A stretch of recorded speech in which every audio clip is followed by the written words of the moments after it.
An 11-year marriage, 2 children, a seemingly perfect family, all collapse with an unexpected message.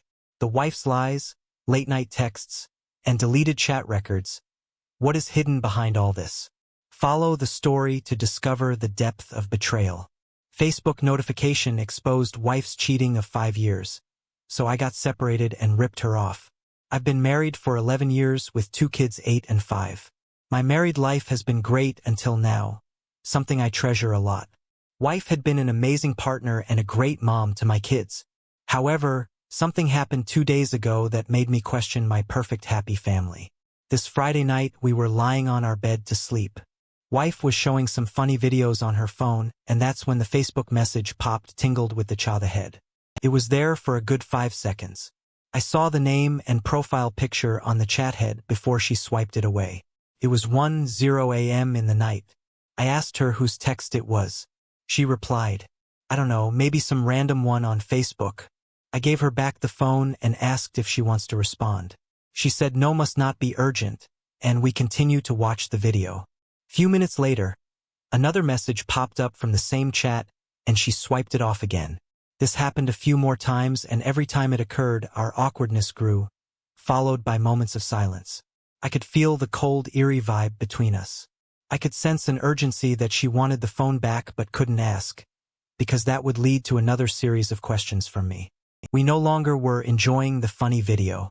We were just pretending to watch it. My mind was clogged with the thought of who was messaging her so late, why she had gotten awkward about it, and why is she lying that she didn't know when we both had clearly seen the name on the pop head. I'm sure she also must have been restless waiting to have her phone back when it happened for the 5th or 6th time. I handed her the phone back to her and said, "You should see if someone needs any help." She tried to assure me that it was fine, but I suppressed my doubts and said maybe someone isn't an emergency and needs something, so she should see to it. I gave her the phone and rolled the other side of the back. I could see the reflection of her screen light on the ceiling. Few minutes later, she put down the phone and hugged me from the back. She tried to cuddle and initiate intimacy, but I didn't reciprocate. I felt like candy given to an upset kid. She realized that I had got suspicious of those creepy late-night messages, and she tried to cover it up through lovemaking. The next morning, I was still feeling low about the entire stuff. She asked me what's wrong. I told her nothing, but when she insisted, I asked her who had messaged her to that late in the night. She said she had not seen it yet. It was a plain bald lie on my face. I'm damn so sure that she had seen those messages right after I gave her phone back. In fact, I'm pretty sure that she had responded to those texts as well. For the moment she got the phone back, I'm just flustered with the way she's lying in my face. I said, "Then check it now." She raised eyebrows that I was being nosy in her business. I'm not nosy. I'm bothered because she was lying. She then picked up the phone and pretended to open the messenger and read it. Then she said, "Oh, it's my coworker for my previous workplace I used to work. 5 years ago I asked her what was the message about. She said nothing, just general stuff. I asked what general stuff. She replied, "Oh, nothing important." I instinctively replied, "Show me." She froze. She was like, "What? Why do you want to see my phone? Do you suspect anything here?" I said I'm not suspicious, but probably curious because of the way she had been acting about this text. I had never been so suspicious about her actions, but God knows why this time I just don't feel right about it. She has been gaslighting the situation since then. I don't know what's so wrong with asking her to show the phone. I said I would only see the chat and nothing else. If she is not willing to show me, she says I'm invading her privacy. I don't know, guys, if she's asking to see her wife's phone as a privacy invasion or if I'm an a-hole here. I would appreciate any fresh perspective edit to add. I read the first 4 to 5 comments and wanted to clarify a few things. I'm asked if we have access to each other's phone. The answer to this is she has my password and she sometimes accesses it to make international calls. I don't know her password. Even when I needed to use her phone, she would unlock it and give. I never asked for her password. Never felt the need to know it. This time also, I'm not asking for her password. All I'm saying is show me the chat. That's it. Second, this is the first time I've ever asked her to show me the phone. I have never done this before. As I said, I never got suspicious of her before. If I missed adding any crucial information, I would be adding them in the comments and replies update. One week has been difficult, with so many fights and yelling at home. My house happened to be a peaceful place. The only yelling was of my children's fights, but now it has become a battleground between me and my wife.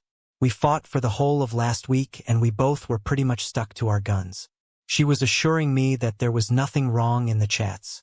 They just used to occasionally check up on each other, send birthday wishes and festive greetings and nothing more than that. I said of that. So then why is she not showing me that I want to see that for myself? She said it was not about showing the message.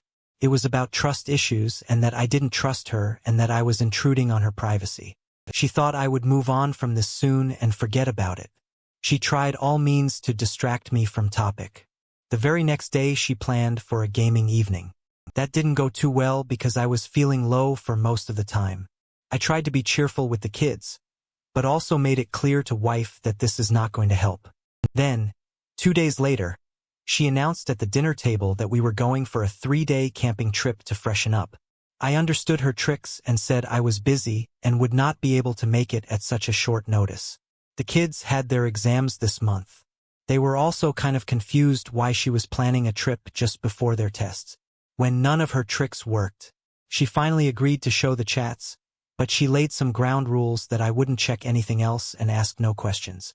I said I won't check anything else, but cannot promise that I won't ask anything. She said, well, in that case, let me give you a heads up. There might be an occasional spell of flirtatious talk, so don't freak out now. It got wild. She assured me that it was harmless and didn't mean anything at all. It was just some generous compliments on her pictures. I said, sure, I don't mind any innocent flirt. I'm not going to break my head and definitely not my marriage for something so trivial. I read the chats and it was an on and off conversation, but I felt it was inconsistent and there was no chat. Prior to last year's Thanksgiving, I asked what happened to the previous chats because she had known him for 6 or 7 years. He was her colleague from work. She said she deleted it. She claims she deletes her chats every few months. I asked what was the logic behind that. She said nothing, just like this. I wanted to check other chats to see if she deleted them too. But she reminded me that I promised I wouldn't check anything else, so I had to adhere to the rules. The situation has become worse than before. It has led to more doubts and apprehension than clarity. I was looking up here for any hack to retrieve the deleted messages, but couldn't find any. Not sure if there's any way. Apartment. Do you guys know of any such hack to retrieve deleted Facebook messages? But appreciate the help. Update 2. Some follow-up to what happened next. As you told, there were no ways to retrieve the deleted messages from Messenger.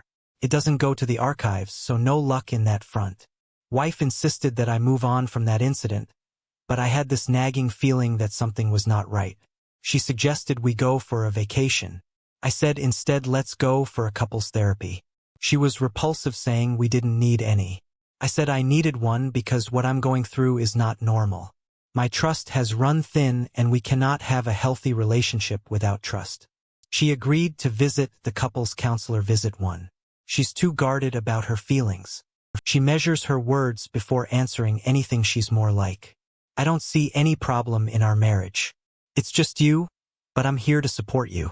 The therapist made it clear that it's about both of us, even if it's me who wanted a counselor. The reason is her, so she has to be involved, and cooperative wife said she needs time to open up. We come back from the session and I find her absent-minded. Any confrontation with her leads to a fight. These days she gaslights it and makes a point that I'm ruining our beautiful marriage with my baseless suspicions. Yesterday she went grocery shopping and her car got flat tires. She asked me to pick her up. While driving back she was cuddling my arms. I asked her she wanted to stop by for a coffee. She nodded. Yes, she was silent for most of the drive to the coffee house. She was anticipating a confrontation. I also thought this was the best time to talk about it. I asked her she wanted to confess anything. This is the time, she said. They flirted with each other. Everything was fine with me until it was within the limits. She remained silent and said on a few occasions the limits might have gotten crossed. Limits crossed as in sexting. She said I asked how many times. I said I don't have the count. On and off in the last 5-6 years. My heart was pounding as she was unfolding a new angle to my every question. I started asking her the next question. All my deadliest nightmares were coming true. I didn't know if I was ready for the answer that might come to my next question. The severe hesitation I asked her, "Is that all? Was any physical relationship involved?" She took a few seconds to reply, and that pause felt like forever to me. She started sobbing and replied yes. Once that moment I lost my crap, like what the hell, she's been sleeping with her coworker at my back and I have no idea about it. I freaked out. I stood up and left the coffee house. She followed me outside. I was racing up and down near my car. She said it was a long time ago and she had almost forgotten what had happened. Being a classic line of every cheater, that means nothing. I love you and my family is everything for me. I said no, family is not everything for you. If it was, you wouldn't have screwed it up. I got out of the car and before I could drive off, she hopped in. I dropped her home. She insisted we have the discussion in her bedroom, but I was done talking to her. I went to the bar and sat there until midnight wondering where did I go wrong to deserve this betrayal. I haven't been home for 2 days. She's been calling me non-stop to have a conversation, but I have hung up on her. I'm not sure what I'm going to do next. I'm absolutely clueless. I couldn't fathom this to be physical cheating to the extreme. I imagined it to be emotional cheating. But now what do I do? Dang, this is hard. Update. 3 more updates on my situation. 3 days after that confession, I got a call from the therapist. She asked me if I was going to join my wife for the session. I said no, I'm done with it and I'm in no mood to repair this relationship. She said wife was there and was waiting for me so that she could come clean of her guilt. I said let her go to hell with her guilt and hung up. That same day I went home. She asked my wife to go to the counseling session. Don't I want to work on her marriage? I said no and moved my essentials to the guest bedroom. She insisted that we seek therapy and work on this. We have 2 small kids and for their sake we should put in an effort. I shooed her away and didn't talk to her for more than a week. Meanwhile, I sensed that my home was getting colder. My children were silent, which was very unusual for their behavior at age. They quickly noticed that I was sleeping in the guest bedroom and not talking to mom. They questioned me about it and I gave some BS reason. But the problem was me. I was stalling it. I was delaying making a decision. I realized we cannot live like this. It's either I have to heal and forgive her, or I should separate and move out. Hanging in between was the worst for the kids. I decided to go over a couple therapy before making my next move. It was intense for both of us. I tell you, whatever happened until now was not at all.